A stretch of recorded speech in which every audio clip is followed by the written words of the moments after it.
Bien, vamos a hablar de la estereoisomería en esta primera parte, de la estereoisomería que se llama geométrica, ¿sí? Bien, cuando hablamos de isómeros geométricos, ¿sí?, hablamos de una posibilidad nueva de isomería que no es ni de posición, ni de función, ni de cadena, en la cual la posibilidad de esta aparece cuando en un tipo de molécula aparece lo que se llama una anulación de la libre rotación alrededor de un enlace, o sea, la imposibilidad de que roten los grupos alrededor de un enlace. Por ejemplo, un enlace simple, ahí hay una rotación libre, ¿sí? Ahora, si una posibilidad, como por ejemplo un enlace doble, ahí tenemos el ejemplo del 2-buteno, ¿sí?, al haber un impedimento en la rotación de estos grupos alrededor de este eje del doble enlace, ¿sí?, este isómero o este grupo que está acá no puede pasar acá por la libre rotación porque no existe, porque hay un enlace doble y eso impide que haya una rotación. Eso lleva a que la situación en la cual un grupo está, en este caso de un lado de este plano del doble enlace, y en esta otra posibilidad este grupo está del otro lado del plano, ¿sí?, presente dos moléculas con no solo la misma composición, sino con el mismo tipo de uniones, ¿sí?, en las cuales existen dos grupos del mismo lado del plano del doble enlace, o esos mismos dos grupos, como otra molécula, otra posibilidad, de lados opuestos de ese plano. Si analizamos las propiedades, por ejemplo, el punto de ebullición, el 2-buteno que tiene estos dos grupos metilos del mismo plano tiene un punto de ebullición específico, ahí dice 3,7 grados, y la otra molécula que tiene los grupos de lados opuestos de ese plano, el punto de ebullición es diferente, tiene diferentes propiedades, por ende, no son la misma molécula.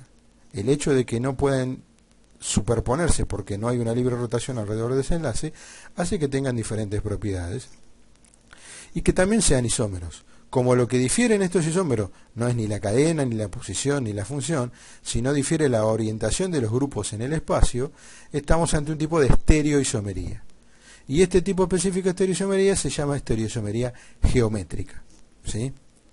Bueno, la forma de diferenciarlos, al tener el mismo tipo de uniones, ¿sí?, en cuanto al nombre, porque los dos son 2-buteno, si analizamos la nomenclatura, es agregándole un prefijo que identifica al isómero que tiene los dos grupos más importantes del mismo lado del plano, se lo llama isómero cis, y el que tiene los grupos de lados opuestos se llama isómero trans. Entonces este sería el cis 2-buteno y el otro sería este que está a la derecha, el trans 2-buteno.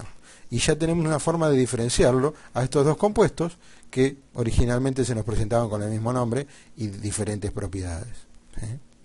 Bien, hay que analizar, además de la existencia de un impedimento en la rotación, ¿sí?, la anulación de la libre rotación que tiene el doble enlace, hay que analizar la posibilidad de que existan esos dos isómeros. ¿Por qué? Porque en este caso, por ejemplo, ¿sí?, trazando ahí el plano del enlace doble, vemos que tenemos el mismo grupo que se repite en uno de los dos carbonos, de un lado y del otro. Entonces, si yo, teniendo estos dos mismos grupos, intercambio esto, no tengo una molécula diferente.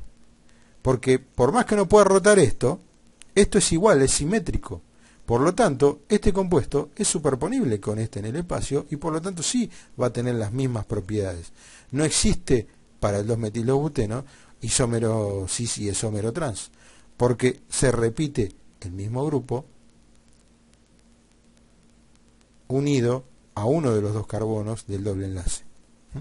Pueden ser 2 metilo, 2 hidrógeno, 2 cloro o 2 de lo que sea, ¿sí? Entonces estamos ante dos moléculas iguales por el hecho de que se pueden superponer totalmente una molécula con la otra. Bien, otra posibilidad de isomería geométrica es cuando tenemos ciclos. Los ciclos, cuando tienen unidos a alguno de los átomos del ciclo grupos diferentes, ¿sí?, con diferente orientación en cuanto a la geometría que poseen, los ciclos también representan un impedimento a la libre rotación. No puedo doblar esto porque me voy a estrujar el ciclo como si fuese un trapo, y eso es imposible por una cuestión electrónica. Por lo tanto, si tenemos un isómero que tiene los dos grupos más importantes de lados opuestos del plano del ciclo, y otra molécula con la misma composición, el mismo nombre, pero los dos grupos orientados del mismo lado del plano del ciclo, también son isómeros geométricos y tendremos el trans y el cis 1,3 dicloropentano. Entonces, el impedimento de la rotación no es exclusivo de los enlaces dobles, sino también tenemos la posibilidad de los ciclos. Entonces, lo podemos identificar viendo cuál es el grupo más importante de cada lado.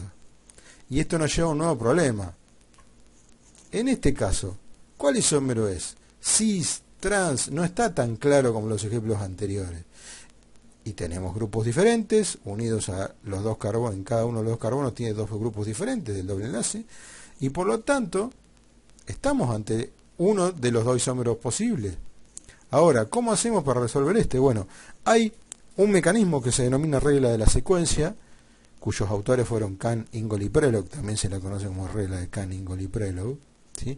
Según la cual, lo que tenemos que hacer es analizar para cada carbono, siguiendo una serie de reglas, ¿sí?, los grupos a los que están unidos, pero no el grupo en sí en total, sino el átomo que está unido directamente. Veamos, analicemos este carbono, ¿sí?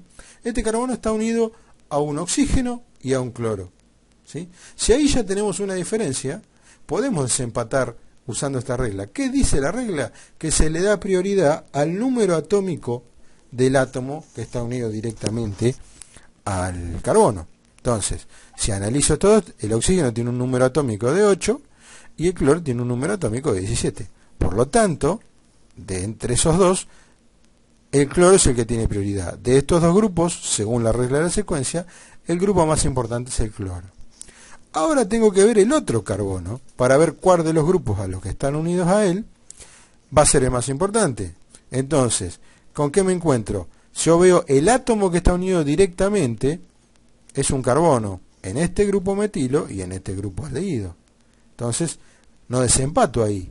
Si no desempato en la primera serie de átomos, paso a la segunda fila para cada uno de esos carbonos. Entonces, ¿qué veo? Que este carbono del grupo metilo está unido a 3 átomos de hidrógeno, y este carbono del grupo aldehído está unido a un átomo de hidrógeno, pero con una doble unión a átomo de oxígeno. Como el átomo de oxígeno tiene un número atómico mayor que el del hidrógeno, este va a ser el grupo que se considere más importante. Entonces, el isómero que corresponde a ese es el que tiene los dos grupos más importantes del mismo lado del plano del doble enlace, el que equivaldría al cis que habíamos visto antes, ¿sí? Pero, cuando utilizamos la regla de la secuencia, hay otra forma de indicar la configuración, la orientación en el espacio, ¿sí? Cuando tiene los dos grupos del mismo lado, tenemos el isómero que se denomina Z, y cuando tenemos los dos grupos de lados opuestos del plano del doble enlace, el isómero se denomina E. En este caso, el isómero que corresponde es el que tiene una configuración Z, ¿sí? Bueno, se va complicando la isomería, pero esto no es todo. Ahora, en otro video, falta la isomería óptica, pero en cuanto a la geométrica, esto es todo lo más relevante que tienen que conocer.